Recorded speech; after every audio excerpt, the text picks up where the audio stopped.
Everyone, welcome to today's class. All right, on the Harlem Renaissance, we will be talking about how there are similarities between historical fiction, all right, with the actual history, all right, in order to see how the author uses the influences to shape a story.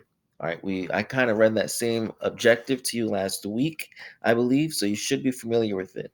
All right, we're taking fiction and we're comparing it to what we actually read, all right, about the reality of the Harlem Renaissance. Okay, so you're answering one question that compares fiction, thank you, ma'am, with the factual history, all right, of the Harlem Renaissance. Make sure you use textual evidence, all right. Um, One is okay for now. So usually use two quotes for textual evidence. One is okay for now. I just kind of want to make sure you're kind of doing it first, first and foremost. Anyway, I have three questions for you to choose from. All right. All questions are basically the same. This is the same question I asked in three different ways. Okay. The first way: how do the values taught by Mrs. Jones resemble the values demonstrated by the African American culture during the Harlem Renaissance? Okay, so how do the values taught by Mrs. Jones resemble the values demonstrated by the African American culture during the Harlem Renaissance? Number two, how do the topics and ideas from Thank You Ma'am reflect the topics and ideas of the Harlem Renaissance?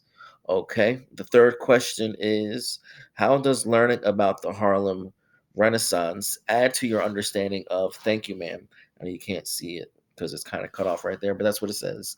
How does learning about the Harlem Renaissance add to your understanding of Thank You Ma'am? Remember, Thank You Ma'am was written in the same time period as the Harlem Renaissance. Okay.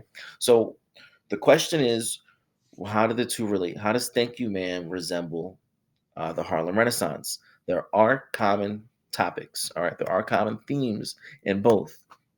So first, what are the topics and ideas in Thank You Man? Okay, we have empathy, kindness, and punishment. Okay, so first, Mrs. Jones chose to show empathy and kindness to Roger, even though Roger tried to steal from her.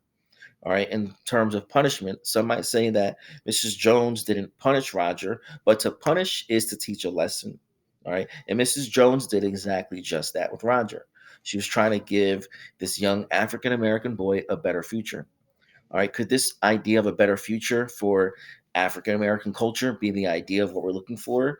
All right. That was one of the things of the Harlem Renaissance. This this future, all right, for this culture that didn't have a very good past. All right, we have family, community, hope. Mrs. Jones treated Roger as a member of her family. They lived in the same community. She had hope for Roger's future.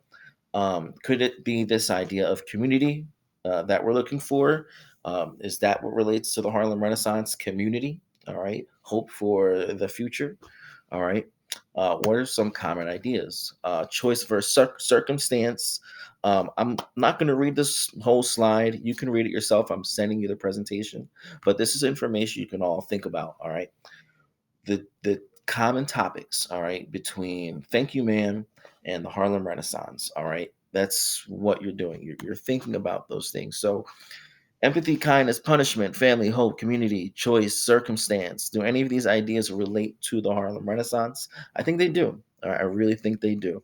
I have a sample answer here. All right. Um, I didn't realize that some of it would be cut off because I have to keep this here to keep this video rolling. Once I hit stop, then it stops. But anyway, you can look at the sample answer. All right. Um, I'm not going to read the whole thing because, well, it's here for you to read to use as a resource. You read the Harlem Renaissance article that I gave to you on Common Lit. You read Thank You Ma'am, which I gave to you on Common Lit. So, and I have these questions for you. All right. Here's a sample answer once again that you can look at on your own if you need the help. These blanks here and here that you see, these are where I put my citations. I didn't want to put citations because I don't want you just taking all my ideas. Um, but I do want you to read this, take a look at it. This is what a good answer would look like. Remember, your answer should have um, textual evidence. All right. I have two examples of textual evidence here. You can use one.